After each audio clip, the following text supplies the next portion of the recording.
Greetings, Minecrafters, and welcome to another exciting discussion today.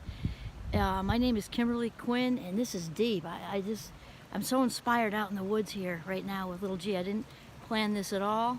There he goes, and check out that bridge. So I just sat on this bridge a matter of seconds ago, facing that way, the way the river is actually running. And I just was inspired in this minute sitting on that bridge with Giovanni right to my left. And it doesn't get better than sitting on a bridge over a brook in the woods with your golden retriever. It just doesn't get better than that. So anyway, so that's the part where it's like, and it heads that way. And I thought about how, it can be cliche. That's where I was sitting right there. It can be cliche to say, oh, just leave the past behind. It's over.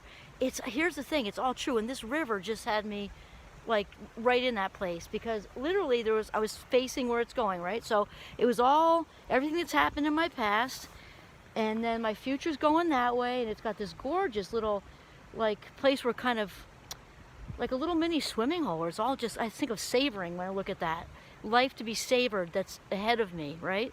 And it really is true, because I look at, especially at this time of year with all the leaves and the like sticks and branches all kind of, and the snow's melting it, so it's like fast, and the snow's melting, so it's kind of like moving quickly, and anything that's clogging it up gets pushed aside. It needs to get pushed aside, and we can make things happen a whole lot quicker if we push it aside. So the only way we can have a smooth flowing river under us and then out from us in a nice fabulous rhythm of flow is if we get rid of the junk.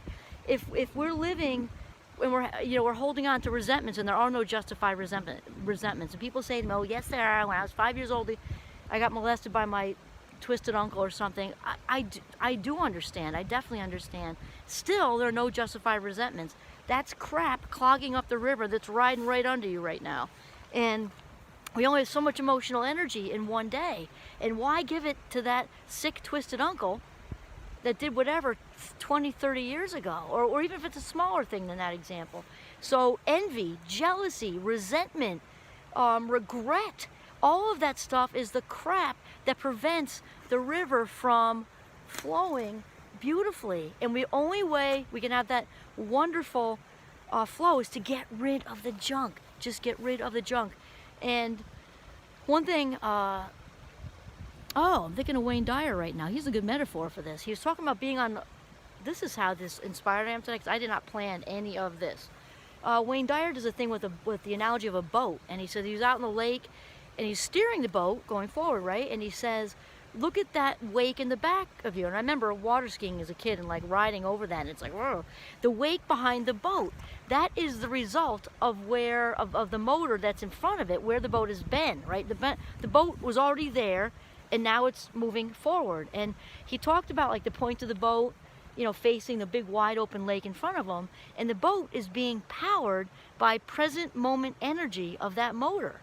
The fuel is put in there, it's working in the moment with the fuel it has, eventually to get wherever it's going. It's in the moment. What a great analogy that is. And the other thing, lastly, my inspiration is coming from Dr. Jakes, who I just came into my mind also. He talks about when we hang on to all the crap, the envy, the jealousy, the woulda, shoulda, coulda-haves, the somebody left you for somebody, a newer model or whatever. You're hanging on to all this stuff, even if you have a legitimate reason to be angry. You're the one hanging on to the anger. Oh wait, before Dr. Jakes, Wayne Dyer also says this: nobody ever dies from a snake bite. Snake only bites you once, doesn't kill you. It's the venom that continues to flow through you that takes you down. That's freaking powerful, right? And so then the Dr. Jakes thing, I love it. It's like Oprah does a pump moment. He was on her show years and years ago, and he talks about, we only have so much emotional energy to get through this day and life in general. And so when we hang on to our past history, we hang on to who did this and who did that, and we're not saying it's not legit, it's the hanging on to it part that's bad.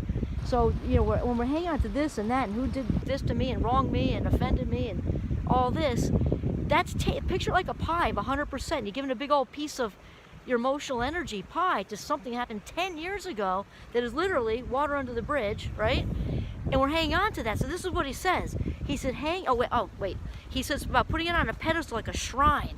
So actually, not only do we hang on to it, we amplify it and give it even more energy. So it's even worse than taking a piece of us. It's actually enshrining it, and it's really depleting us spiritually. So the big one-liner is, he says, Dr. Jakes said on the Oprah show years ago, when we hang on to our history, it's at the expense of our destiny. That was like an Oprah pump moment right there, and she is one of my greatest life teachers, I have to tell you that, and Wayne Dyer's another one.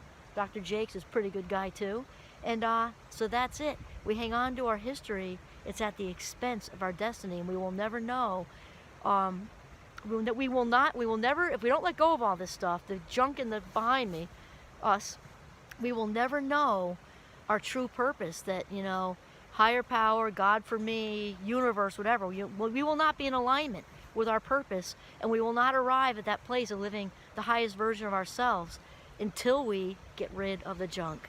This is Kimberly Quinn signing off from the very inspirational woods in northern Vermont. Have a mindful day.